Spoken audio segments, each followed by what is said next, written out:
all you literary legends and luminaries. I'm Julie, and welcome to another episode of Booksmart. Today's book is Poverty by America by Matthew Desmond. I teach at a juvenile detention center. I'm convinced that over 75% of the students at JDC are there due to reasons involving poverty. That poverty is the root cause of their delinquency, that if you took poverty out of the equation, less students would be involved with drugs and even less would need to join a gang. During one of our writing group meetings years ago, students confessed that it was a lack of food that started them down the path that led them to criminal behavior. A lack of food not caused by negligent parents, but because there were simply no means to buy food, plain and simple. So I was very interested in Desmond's book, and I was not the least bit disappointed. First of all, let me commend Desmond for his ability to write objectively without villainizing one political party and championing the other. Desmond showed how both Democrats and Republicans have contributed to the problem and the solutions to poverty. That, in and of itself, made Poverty by America a pleasant to read. He had no political agenda and didn't twist the research to fit such an agenda. Because Desmond had no political agenda, he presented the problem with poverty in America thoroughly and forces the reader to question why things are the way they are and how we, as a society, have contributed to the ongoing problem that plagues America. And just an FYI, Desmond has about 80 pages of his notes regarding his research at the back of the book. He is not only thorough, but writes with a strong voice. You will not feel like you are reading a boring textbook or a jargon-filled scholarly journal. There is so much information in this book that I think I will just share what I found most intriguing. And I even had to trim that down because I used a lot of kitty cat tabs for this book, so much so that I ran out, and I had to use just boring colored tags. So let me start by giving you a quote from the book. Here's what Desmond writes. There is growing evidence that America harbors a hard bottom layer of deprivation, a kind of extreme poverty once thought to exist only in faraway places of bare feet and swollen bellies. This paints a clear picture of poverty in America, and he stresses throughout the book how we are the richest nation with the biggest poverty problem. So this is how Desmond summarizes this problem, and you'll have to forgive me. I do read quite a few chunks in this just because it is so powerful. So here's what he says. Poverty is often material scarcity piled on chronic pain, piled on incarceration, piled on depression, piled on addiction, on it goes. Poverty isn't a line. It's a tight knot of social maladies. It is connected to every social problem we care about: crime, health, education, housing, and its persistence in American life means that millions of families are denied safety and security and dignity in one of the richest nations in the history of the world. One of the things Desmond asks of his readers is to start thinking about poverty differently. These knots that he wrote about isn't just about a lack of money. It's what the absence of money does to a person and his or her existence. So here's what Desmond writes regarding those effects of poverty. And I think these are the things we don't think about.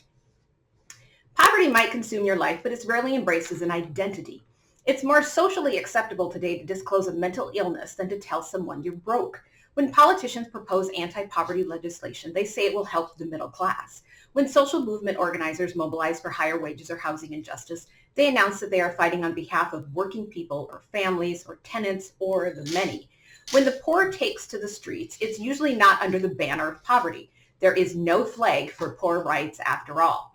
Poverty is diminished life and personhood. It changes how you think and prevents you from realizing your full potential. It shrinks the mental energy you can dedicate to decisions, forcing you to focus on the latest stressor, an overdue gas bill, a lost job, at the expense of everything else. So think about that for a second. Yet when we speak of poverty, I don't think I've ever heard a politician say anything remotely closely to that, anything with mental health and stress, or anything. Desmond gives a myriad of numbers and statistics, how much of the money available to the poor isn't even used, how sometimes that money is grossly misused by the government, and how the application process for such programs are a nightmare. Yet within all this research and data, Desmond has these eloquently written paragraphs that force the reader to think, to really think about what poverty is doing to its people. So let me read you this. And my apologies for the crunching you hear in the background. My cat, Shakespeare, decided he had to eat right now, so he's kind of over on the side here, crunching away. Okay, here we go. The chronic stress that accompanies poverty can be detected at the cellular level. One study found that up to 5,500 premature deaths that occurred in New York City from 2008 to 2012 could have been prevented if the city's minimum wage had been $15 an hour during that time, instead of just over $7. A higher minimum wage is an antidepressant. It is a sleep aid, a stress reliever. Vocal segments of the American public, those with brain space to spare, seem to believe the poor should change their behavior to escape poverty, get a better job, stop having children, make smarter financial decisions. In truth, it's the other way around. Economic security leads to better choices. So let me repeat that again. Economic security leads to better choices. This is not a new concept, yet it's rarely addressed when we think of the poor, the homeless, the single moms working 2 jobs already to stay afloat. Desmond leads the reader through the cyclic loop of keeping the impoverished impoverished. For instance, someone without good credit cannot get a mortgage, or someone with a criminal background will find it difficult to find a job. That poverty's causes is not necessarily always just a lack of money. So here's how Desmond describes this cyclic poverty. Poverty isn't simply the condition of not having enough money. It's the condition of not having enough choice and being taken advantage of because of that. When we ignore the role that exploitation plays in trapping people in poverty, we end up designing policy that is weak at best and ineffective at worst. For the past half century, we've approached the poverty question by attending to the poor themselves, posing questions about their work ethics, say, or their welfare benefits, when we should have been focusing on the fire. The question that should serve as a looping incantation, the one we should ask every time we drive past a tent encampment, those tarped American slums smelling of asphalt and bodies, every time we see someone asleep on the bus slumped over in work clothes, is simply, who benefits? Not, why don't you find a better job, or why don't you move, or why don't you stop taking out such bad loans? But who is feeding off of this? And so who is feeding off it? The rich, all of society in general? How did we get here? Desmond brings up several times how many tax credits the rich get, and if the rich were to pay their dues as they should rather than skirting around laws, that would free up enough money to pay for programs that benefited everyone. How poverty does not have to continue, how we can actually rid our nation of extreme poverty.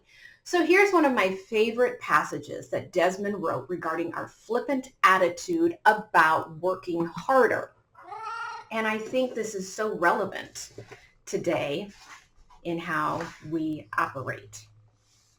I worked hard to get where I am, you might say. Well, sure, but we know that untold numbers of poor people have worked hard to get where they are too. Even in our personal lives, we see people getting ahead not because of their gumption and effort, but because they are tall or attractive or know a guy or received a fat inheritance. A brilliant coworker is passed over for a promotion, while someone with dimmer lights is given the corner suite. A family falls on hard times after a gutting medical diagnosis or a car crash. Our lives are tangibly impacted in countless ways, not only by things beyond our control, but also by the relentless irrationality of the world. Every day we confront the capriciousness of life, the unfair, stupid ways our future is determined by background or chance. Most of us believe that working hard helps us get ahead, because of course it does. But most of us who also recognize that advantages flow from being white or having highly educated parents or knowing the right people. Think about that. It's sometimes just by chance in who we know. And I think we've all witnessed such examples. It's not what you know, it's who you know. Yet we still want to criticize the poor and tell them to work harder and work more. That flippant attitude is like telling the severely obese to just exercise more and eat less. If you've watched my Book Smart episodes, you know how that isn't the solution to obesity. So how rich is America? So here's what Desmond writes about how rich we are. In the early aughts, before the financial crisis, our newspapers announced that the country was entering a second Gilded Age. In October 2007, the New York Times Magazine ran a cover featuring a gold-plated manhole cover as if New Yorkers were shitting money. That narrative was incomplete, of course, but it contained a blunt truth that Americans today seem bent on avoiding, that many of us are rich, colossally rich. In 2020, Americans bought more than 310,000 new powerboats. We spent over $100 billion on our pets and over $550 billion on leisure travel. down from 723 billion the previous year owing to COVID-19. Our cars are bigger than everyone else's in the world. Our homes are too. You could fit 3 newly built English homes into the average new American home.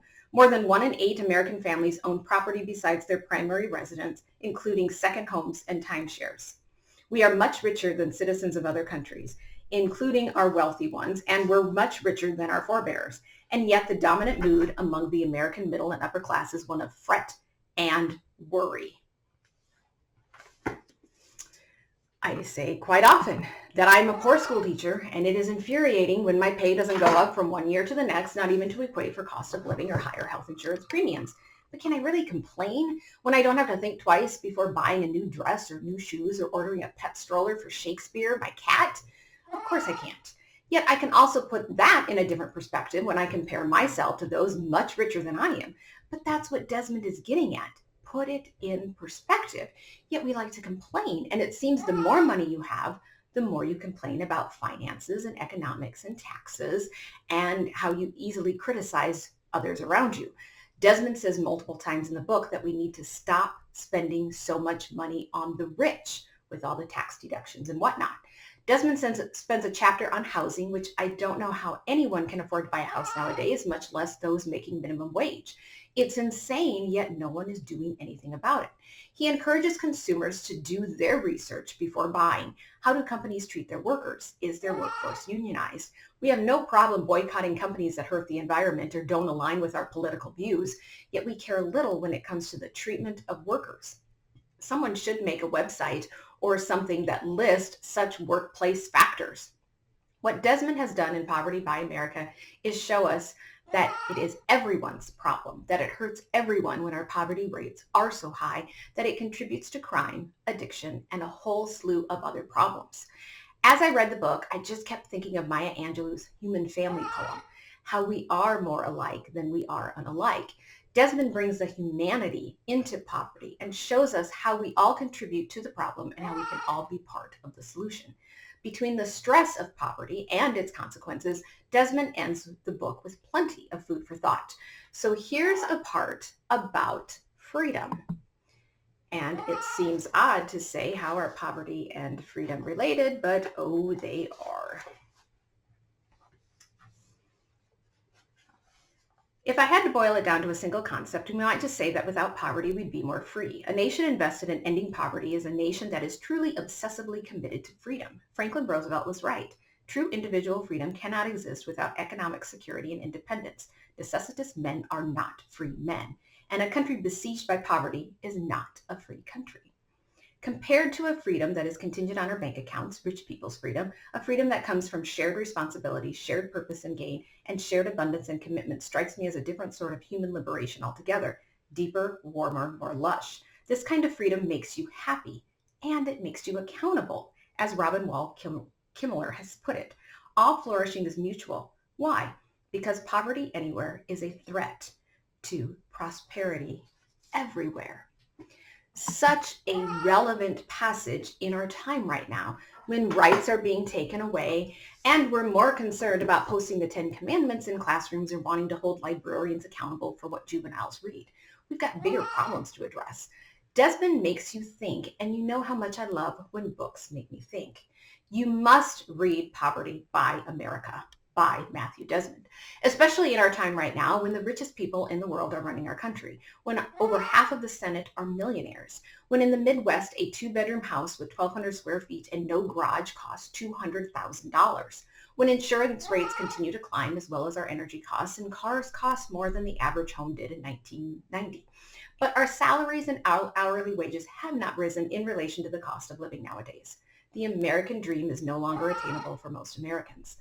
Desmond's book will enlighten you how poverty is not just a problem for the poor. It's all of our responsibility to fix it. I'm going to end with one more passage regarding what poverty does to our future. Not just a person's future, but everyone's future. And we should all care because it really does affect everything. And consider all the raw talent and beauty and brilliance that we squander by requiring that tens of millions of Americans expend so much energy just trying to make it from one day to the next. A 2019 study published in the Quarterly Journal of Economics found that children from rich families were 10 times as likely to become inventors than children from families in the bottom half of the income distribution. The researchers attributed this gap to environmental factors, not to differences in innate abilities, by showing that young children from low-income families who scored high in math, which turns out to be very predictive of inventing something later in life, were still much less likely to become inventors than wealthier children with similar math scores. What conclusion did the researchers draw from this? That there are many lost Einsteins who would have made enormous contributions had they been allowed to reach their full potential. Poverty reduces people born for better things. How many artists and poets has poverty denied us? How many diplomats and visionaries? How many political and spiritual leaders? How many nurses and engineers and scientists? Think of how many more of us would be empowered to thrive if we tore down the walls, how much more vibrant and forward-moving our country would be. Thanks for watching. As always, my goal at Booksmart is to get a little bit smarter, one book at a time.